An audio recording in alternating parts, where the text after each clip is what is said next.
आज से 10 साल पहले तक किसी ने शायद ही सोचा होगा कि उनके बस एक क्लिक से लाखों का सामान घर बैठे मिल सकता है। लेकिन कभी इम्पॉसिबल लगने वाली सोच आज हमारी लाइफ का एक जरूरी हिस्सा बन बैठी है। आज हम 10 रुपए से लेकर लाखों रुपए तक के सामान को बस एक क्लिक से अपना बना सकते हैं। हमारे छोटे से स्मार्टफोन में इतनी ऐप्स हैं कि हमारा फोन ही एक बाजार हो गया है। और फोन को बाजार बनाने के पीछे शामिल है बड़ी बड़ी ई कॉमर्स कंपनीज, जिन्होंने कस्टमर्स का भरोसा जीतने के लिए क्या कुछ नहीं किया है। Cash on delivery, easy return और तुरंत रिफंड जैसी सुविधाओं ने ऑनलाइन शॉपिंग को न्यू नॉर्मल बना दिया है। इसीलिए आज की इस वीडियो में हम आपको यही बताएंगे कि कैसे ऑनलाइन मार्केट ने इंडिया की तस्वीर को बदल कर रख दिया है, और इस नए इंडिया में इसी ऑनलाइन मार्केट ने कौन सी ऐसी प्रॉब्लम्स खड़ी कर दी हैं जो इंडिया के लिए किसी भी लिहाज से ठीक नहीं है। देश में जियो की क्रांति के बाद से एक ऐसा बाजार खुला है जिसे सोच पाना लगभग इम्पॉसिबल था। सही मायनों में आज दुनिया एक ग्लोबल विलेज बनी गई है, क्योंकि आप एक ही क्लिक से अमेरिका के सामान को भी अपना बना सकते हैं।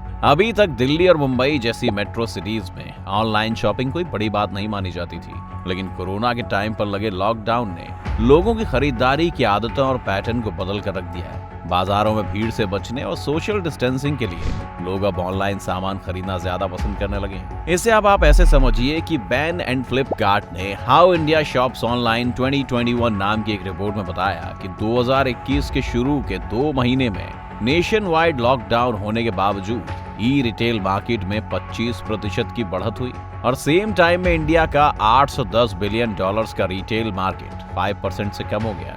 इसी रिपोर्ट में आगे लिखा है कि फाइनेंशियल ईयर 26 तक ई रिटेल मार्केट की 120 से 140 बिलियन डॉलर्स तक बढ़ने की उम्मीद है। यानी हर साल के हिसाब से देखें तो हर साल 25 से 30% तक की बढ़ोतरी होगी।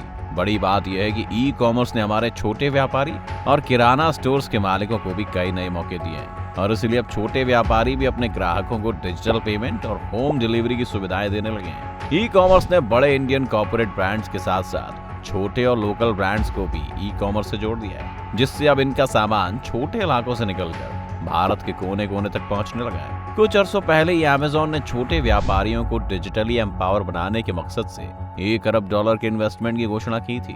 किराना किंग जैसे क्षेत्रीय प्लेटफॉर्म राजस्थान में हजारों किराना स्टोर्स को अपने साथ लाए हैं। इससे छोटे किराना स्टोर्स भी ई कॉमर्स नेटवर्क का हिस्सा बनकर अपने ग्राहक बढ़ा सकेंगे। भारत में फर्स्ट टाइम यूजर्स यानी पहली बार ऑनलाइन खरीदारी करने वाले लोगों की संख्या जबरदस्त तरीके से बढ़ी है। ये कस्टमर खासकर किराना के सामान की खरीदारी ऑनलाइन करने लगे हैं। इसका मतलब ये हुआ कि ई कॉमर्स ने इंडिया की रिटेल इंडस्ट्री को बड़े मार्केट से जोड़ा, नए कस्टमर्स दिलाए, उनके कम्युनिकेशंस में सुधार किए और छोटे ब्रांड्स को ज्यादा लोगों तक पहुंचाने का काम भी पहले से ज्यादा आसान बना दिया। लेकिन ऑनलाइन शॉपिंग का एक दूसरा पहलू भी है जिस पर आपने शायद ही सोचा या सुना होगा। एक और जहां इन ऑनलाइन कंपनीज ने भारत के छोटे व्यापारियों और दुकानदारों को नए मौके दिए हैं, वहीं इसने नई परेशानियां भी लाकर खड़ी कर दी हैं। अब हमारे देश में जो छोटे छोटे व्यापारी हैं, जो रोजमर्रा के सामान बेचते हैं, उन्हें वेबसाइट बनाने और उसको मेंटेन करने में पैसे लगाने पड़ते हैं। और इतना ही नहीं, इंफ्रास्ट्रक्चर का खर्चा, ऑनलाइन ऑर्डर को पूरा करने के लिए बड़े वेयरहाउस मेंटेन करने का खर्चा भी उठाना पड़ता है। जब से ऑनलाइन शॉपिंग का कॉन्सेप्ट शुरू हुआ है, तब से अपने आसपास की लोकल मार्केट के लोगों को एक बड़े कंपटीशन का सामना करना पड़ रहा है। आप खुद सोचिए कि क्या एक छोटा दुकानदार अमेज़न, फ्लिपकार्ट जैसी मल्टीनेशनल फर्म्स को टक्कर दे सकता है? पैसा, पावर और टेक्नोलॉजी के दम पर ये ऐप्स मार्केट के एथिक्स को भी तोड़ने लगे हैं, और हेल्दी कंपटीशन के बजाय साम दाम दंड भेद से बस प्रॉफिट कमाने में लगे रहते हैं। इन ई कॉमर्स वेबसाइट का बजट इतना बड़ा होता है कि अक्सर बड़े बड़े डिस्काउंट्स और कैशबैक्स देते रहते हैं, जो कि छोटे बिजनेसमैन के लिए पॉसिबल नहीं है, जिससे कस्टमर को बाजार में सामान महंगा लगता है। और ये भी एक वजह है कि ऑनलाइन शॉपिंग की पॉपुलैरिटी बढ़ती जा रही है। त्योहारों के मौके पर तो इतने एक्साइटिंग ऑफर्स दिए जाते हैं कि इलेक्ट्रॉनिक सामान, फोन, कपड़े, बर्तन जैसी हर छोटी से बड़ी जरूरतों के लिए फेस्टिवल सेल्स का इंतजार किया जाने लगा है। यानी अगर ये कहा जाए कि ऑनलाइन शॉपिंग ने भारत के बाजारों की रौनक छीन ली है, तो ये कुछ गलत नहीं होगा। ई कॉमर्स अपना सामान बेचने के लिए कुछ इस तरह से एडवर्टीजमेंट करते हैं और हमारे दिमाग से कुछ इस तरह खेलते हैं कि जरूरत ना हो तो भी कस्टमर सामान खरीद लेते हैं। इनका मार्केट नीड बेस्ड नहीं होता, बल्कि ये लोगों को जरूरत महसूस करवा देते हैं। ऑनलाइन शॉपिंग में टाइम का भी कोई रेस्ट्रिक्शन नहीं होता दोस्तों, जबकि ऑफलाइन मार्केट में टाइम और ट्रैवल दोनों का ही रेस्ट्रिक्शन होता है, जिससे हमारे लोकल मार्केट्स को और भी ज्यादा नुकसान उठाना पड़ता है। यही नहीं, ई कॉमर्स शुरू करने के लिए इंफ्रास्ट्रक्चर कॉस्ट कम होता है, यानी दिन पर दिन नए नए छोटे बड़े ब्रांड्स ऑनलाइन ऐप्स पर आने लगे हैं। तभी तो बॉलीवुड के जाने माने फिल्म स्टार्स जैसे ऋतिक रोशन, कटरीना कैफ, दीपिका पादुकोण भी इन्हीं ऐप्स की वजह से मार्केट में उतर गए हैं, जिससे लोकल मार्केट वेंडर्स के लिए कंपटीशन और भी तेज हो गया है और उनकी मुश्किलें और भी ज्यादा बढ़ गई हैं। इसमें कोई दो राय नहीं है कि ऑनलाइन शॉपिंग ने हमारी लाइफ को इजी बना दिया है, लेकिन ये बात नकारी नहीं जा सकती कि इससे भारत के लोकल मार्केट को बहुत घाटा हो रहा है और आने वाले टाइम में और तेजी से होगा। यूलर हम्स नाम के एक एक्सपर्ट बताते हैं कि जो नए ब्रांड ई कॉमर्स का फायदा उठा पा रहे हैं उनकी संख्या बहुत ज्यादा नहीं है और सभी रिटेल सेगमेंट्स में से इन नए व्यापारियों का मीडियन प्रॉफिट मार्जिन सबसे कम है।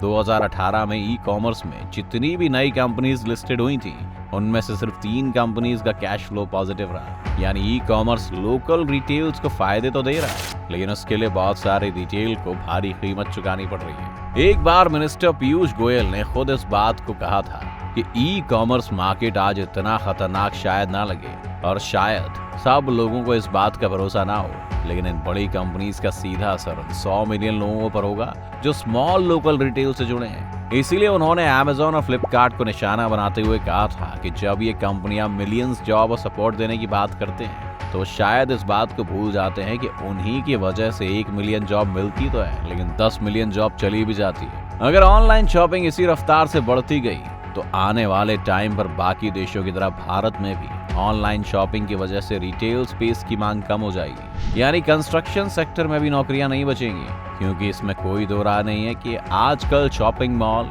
Toy shops, electronic outlets, book shops या तो स्ट्रगल कर रही हैं या बंद होने लगी हैं। इस पर मैं आपको अमेरिका का एग्जाम्पल बताता हूँ दोस्त, क्योंकि अमेरिका इस प्रॉब्लम का एक हालिया उदाहरण है। अमेरिका में 1200 मॉल्स में से दर्जनों बंद हो गए हैं और बाकी के बचे हुए मॉल्स बंद होने की कगार पर हैं और उनका 30 से 50% रेंटल स्पेस खाली हो चुका है। अभी भारत में ऑनलाइन शॉपिंग अमेरिका से बहुत कम है, लेकिन जैसे ही ऑनलाइन शॉपिंग की एक क्रांति सी चल रही है तो कहीं ऐसा ना हो कि भारत भी कहीं इसी तरह की प्रॉब्लम्स का सामना करता दिखे, जहां एक और शॉपिंग कॉम्प्लेक्स की कमी होती जा रही है, वहीं दूसरी तरफ इंडस्ट्रियल रियल एस्टेट और वेयर हाउसेस आजकल पूरे डिमांड में। इससे भारत में लैंड यूज पर असर देखने को मिलेगा। दोस्तों, ये तो ऑनलाइन शॉपिंग के बड़े नुकसान थे, लेकिन कुछ ऐसे नुकसान भी हैं जो देखने में शायद अभी ज्यादा सीरियस ना लगे, लेकिन आने वाले टाइम में नई मुसीबतें पैदा कर सकते हैं, जैसे कि एनवायरनमेंट के नुकसान। ई कॉमर्स से कितना कचरा जनरेट हो रहा है या उसे कहाँ फेंका जाता है, कहीं ये कचरा एनवायरनमेंट को नुकसान तो नहीं पहुंचा रहा? इसका कोई रिकॉर्ड नहीं है और सच पूछिए तो किसी को सुध भी नहीं है जानने की। ई कॉमर्स की पैकेजिंग में प्लास्टिक, पेपर, रबर के अलावा कार्डबोर्ड का इस्तेमाल किया जाता है। इसके लिए पेड़ों की कटाई बढ़ रही है। इतना ही नहीं, पैकेजिंग मटेरियल बनाने के लिए जिन टॉक्सिक केमिकल्स का इस्तेमाल किया जाता है वो हमारी फूड साइकिल में एंटर करके हमारी सेहत पर भी बुरा असर डालती है। यानी सरकार को हेल्थ और एनवायरनमेंट के फील्ड में आए नुकसान को कम करने के लिए ज्यादा रुपए खर्च करने होंगे। भारत में शहरों की सड़कें ई कॉमर्स के लिए कारगर नहीं है, इसलिए अगर समय रहते नई सिटीज का डेवलपमेंट ई कॉमर्स के हिसाब से नहीं किया गया तो भारत में ट्रैफिक की समस्या और ज्यादा बढ़ सकती है। वीडियो कैसा लगा हमें कमेंट करके जरूर बताएं और वीडियो को लाइक और शेयर करना ना भूलें। ऐसी जानकारी के लिए चैनल को सब्सक्राइब कर लें।